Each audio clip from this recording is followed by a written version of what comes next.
किसी दूर गांव में भूषण नाम का एक व्यक्ति रहा करता था।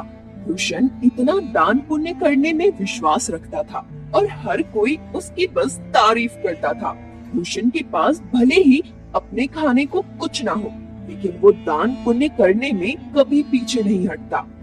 एक रोज सुबह सुबह भूषण खाना बनाकर जैसे ही खाने बैठा, उसके दरवाजे पर एक भिखारी का आना होता है।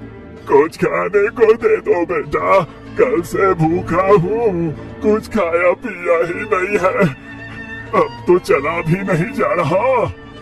अरे काका अंदर आइए, आप मेरे साथ बैठ के खाना खा लीजिए। अरे इतने खाने से मेरा पेट नहीं भरने वाला, कोई बात नहीं, मैं आगे मांग कर खा लूंगा, तुम खाना खाने बैठे हो तो खा लो। अच्छा काका, ये सारा खाना आप ही खा लीजिए, मैं भूखा रह लूंगा क्योंकि रात में मैंने खाना खाया था। इतना कहकर भूषण अपनी थाली उस भिखारी की तरफ बढ़ा देता है। भिखारी भी खाना देखकर दोनों हाथों से जल्दी जल्दी खाने लगता है और खाना खाने के बाद भिखारी भूषण को ढेर सारा आशीर्वाद देते हुए कहता है, भगवान तुम्हें हमेशा खुश रखे बेटा, तुमने अपने हिस्से का खाना मुझे खिलाया है, आजकल ऐसे दानवीर लोग मिलते ही कहाँ है, तुम्हारा भला हो। इतना कहकर भिखारी वहाँ से चला जाता है, लेकिन भूषण को भी भूख लगी थी। अब वो रसोई में जाकर रसोई में रखे डब्बे को देखने लगता है, जिसमें अन्न का एक दाना नहीं था। चलो कोई काम देखता हूँ, कहीं से खाने पीने का बंदोबस्त तो हो जाएगा। बस उस बेचारे का पेट भर गया, मुझे बहुत सुकून मिल रहा है। अब भूषण घर से निकलता है, तभी उसे गांव का मदन लाल देखकर अपनी पत्नी से कहता है, अरे कब से ये अनाज की बोरियां मैं अकेले ही उठा रहा हूँ, अभी भूषण को बुलाता हूँ, तुम देखना वो कैसे मेरी मदद करेगा। उसे तो वैसे भी लोगों की मदद करने का भूत सवार है, खुद भले ही जेब में फूटी कौड़ी न हो, लेकिन बड़ा दानवीर बनता है ये भी। अब मदन लाल भूषण को आवाज लगाकर बुलाता है। अरे क्या हाल चाल है मदन भाई, सब ठीक तो है ना? ये अनाज की बोरियां खेतों से ला रहे हो क्या? अरे हाँ, खेतों से अभी 10 बोरियां और लानी है, लेकिन मैं बहुत ज्यादा थक गया हूँ, तुम थोड़ा हाथ बटा देते तो मेरा काम जल्दी हो जाता। अरे क्यों नहीं, चलो चलो, मैं आपके साथ मिलकर खेतों से आपके घर तक बोरियां पहुंचवा देता हूँ। बड़ा ही बेवकूफ है और इससे बेवकूफ बनाना भी आसान है। चलो इसी बहाने मेरी मदद हो जाएगी और थोड़ा आराम भी मिल जाएगा। इतना कहकर मदन लाल भूषण से अब कई सारी बोरियां खेत से घर रखवाता है, लेकिन भूषण तो भूखा था, उसे भूख भी बहुत तेज लग रही थी। अब बोरियां रखने के बाद मदन लाल भूषण से कहता है, बहुत बहुत शुक्रिया भूषण भाई, अगर तुम न होते ना तो मुझे ये बोरियां ढोते ढोते रात हो जाती। कई घंटे बोरियां ढोने के बाद भूषण थक जाता है और अब वो उधार लाला की दुकान से राशन लेकर खाना बनाकर खाता है। अगली सुबह उसके दरवाजे पर किसी के रोने की आवाज आ रही होती है।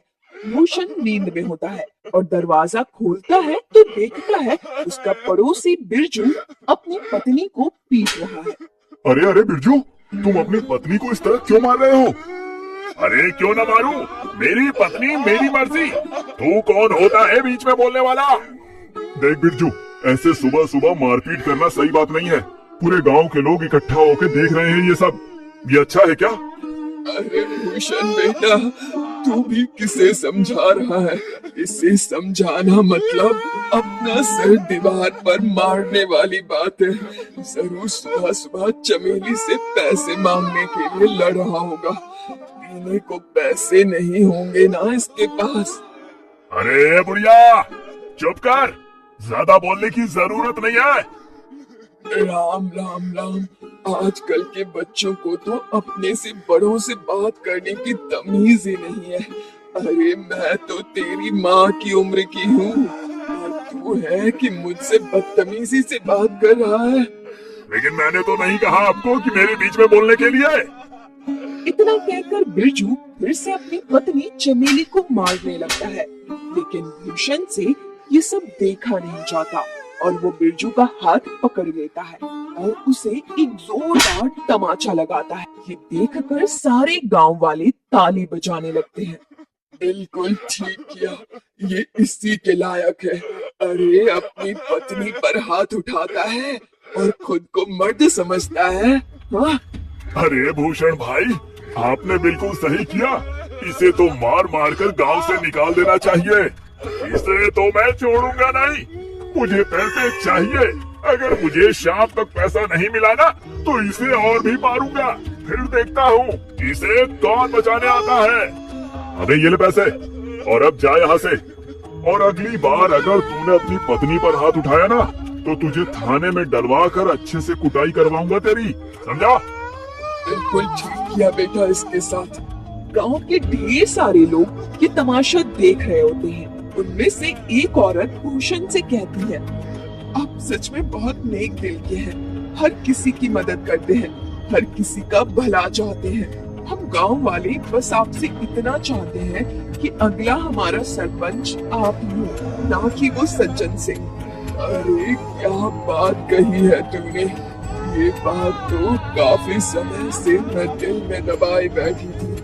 अरे हाँ हाँ बिल्कुल भूषण भाई, गांव का सरपंच बनिए तो गांव में विकास होगा, तरक्की होगी। उस सज्जन सिंह के पास तो गांव के लोग जाने से भी डरते हैं और रही उसे कुछ बताने की बात तो कोई भी उसके सामने मुंह नहीं खोल पाता। भूषण हर किसी की हर तरह से मदद करता था, जिस वजह से गांव के लोग भूषण को अपना अगला सरपंच बनाने का फैसला करते हैं। अब सरपंच तक ये बात पहुंचती है। सरपंच तिलमिला उठता है। क्या इस भूषण की इतनी हिम्मत? खाने को लाले पड़े हैं लेकिन सरपंच बनने का सपना देख रहा है। इसे तो मैं छोड़ूंगा नहीं। अरे हाँ मालिक, और तो और गांव वाले कह रहे हैं कि चाहे कुछ भी हो जाए सरपंच तो भूषण ही बनेगा। अब आपको ही कुछ करना होगा वरना भूषण आपकी गद्दी लेकर ही मानेगा। सरपंच अब सोच में पड़ जाता है कि वो ऐसा क्या करे जिससे उसके रास्ते का कांटा भूषण हमेशा हमेशा के लिए इस गांव से चला जाए। अगले चुनाव में गांव के लोग भूषण को सरपंच बना देते हैं। अब ऐसे ही कई दिन बीत जाते हैं और जब राशन देने की बारी आती है तो सरपंच बड़े ही चालाकी के साथ राशन में मिलावट करवा देता है, जो भूषण को बिल्कुल पता नहीं चलता। अरे बेटा, तुझे सरपंच बनता हुआ देख बहुत खुशी हो रही है।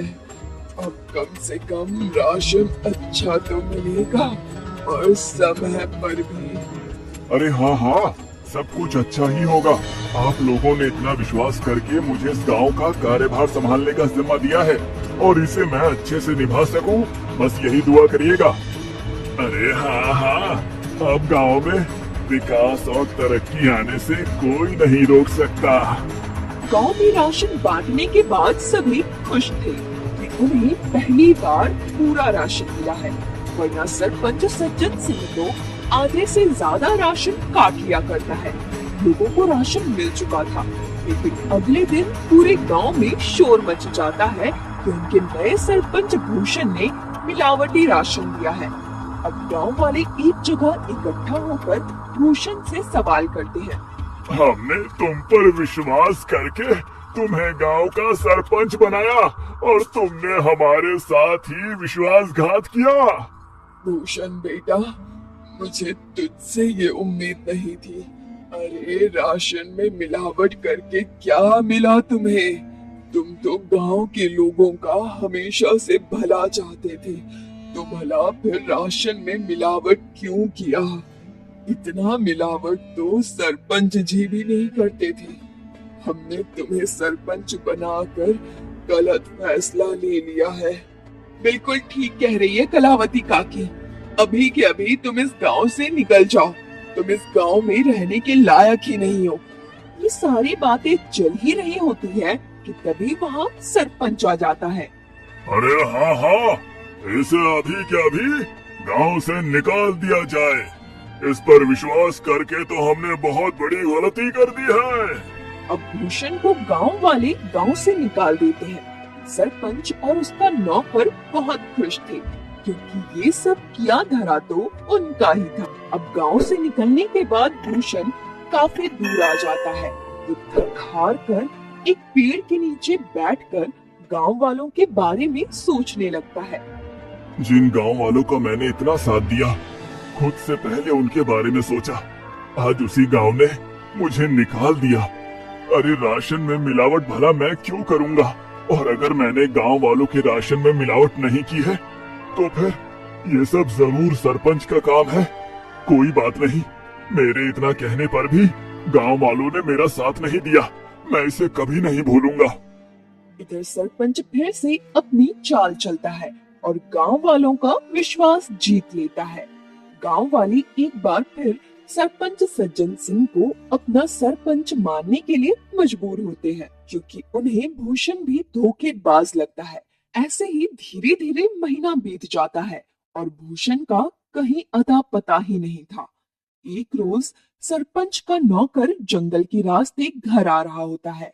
तभी वो दो आदमी को बातें करते हुए सुनता है, जो भूषण के बारे में बात कर रहे थे। अब वो नौकर घबराता हुआ घर पहुंचता है और सरपंच से कहता है, मालिक मालिक, मैंने दो लोगों को आपस में बातचीत करते हुए सुना है। वो दोनों भूषण के बारे में बात कर रहे थे। वो जंगल में जो झोपड़ी है ना, उसी में भूषण ने आत्महत्या कर ली है और ये करीब एक सप्ताह पहले की बात है।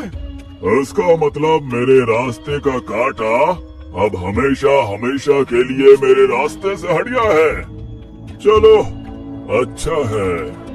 और तो और मालिक, ये बात तो गांव वाले भी जानते हैं। न जाने उन तक ये बात किसने पहुंचाई। हो सकता है उन्हीं लोगों ने पहुंचाई हो जो बातें कर रहे थे। अरे गांव वाले बहुत ही मतलबी हैं। भूषण ने गांव वालों का कितना साथ दिया और गांव वाले भी यही कहेंगे कि भूषण ने शर्म के मारे आत्महत्या कर ली। गांव वालों के साथ साथ सरपंच को भी अब पूरा यकीन हो गया था कि भूषण ने आत्महत्या कर ली है। लेकिन कुछ दिनों बाद भूषण सरपंच के दरवाजे पर पहुंचता है। शाम का समय था, चारों तरफ अंधेरा छा रहा था। सरपंच अपने नौकर को आवाज लगाकर कहता है, अरे सामने देख जरा, कोई खड़ा है क्या? मुझे तो ऐसा लग रहा है कि सामने भूषण है, मतलब भूषण का भूत। मालिक, ये भूषण का भूत ही लगता है। ये आपसे बदला लेने आया है। मैं तो चला यहाँ से। मुझे भरी जवानी में नहीं मरना। मेरे 4 बच्चे हैं और 2 बीवियां हैं। सरपंच का नौकर इतना कहकर वहाँ से दुम दबाकर भाग निकलता है।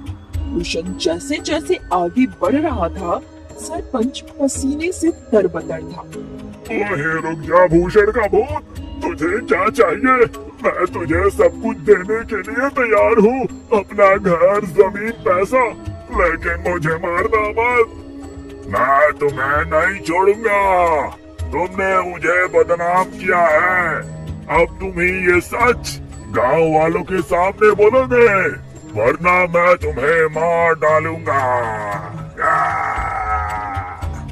अरे हाँ हाँ, मैं गांव वालों के सामने सच को बोलने के लिए तैयार हूँ, लेकिन मुझे मारना मत। अब सरपंच रात के समय ही गांव वालों को इकट्ठा करके सबके सामने सच को बोलता है कि उस दिन राशन में मिलावट उसने और उसके नौकर ने की थी, न कि भूषण ने। आप लोग भले ही मुझे भूत समझ रहे हो, लेकिन मैंने अपने आत्महत्या की खबर झूठी फैलाई थी ताकि मैं चोर को पकड़ सकूं, और चोर आप सभी के सामने है। मैंने हमेशा लोगों का भला किया, तभी तो आप लोगों ने मुझे इतने सम्मान और प्यार के साथ दानवीर कहा। अरे हाँ हाँ भाई, मुझसे गलती हो गई, मुझे माफ कर दो। मैं तुम्हारे आगे हाथ जोड़ता हूँ। अब उसी वक्त गांव वाले सरपंच को गांव से निकालकर सरपंच की जगह भूषण को गांव का सरपंच बनाते हैं और भूषण से माफी मांगते हैं कि वो सरपंच की बातों में आ गए थे और उन्होंने बिना सोचे समझे उसे गांव से निकाल दिया था।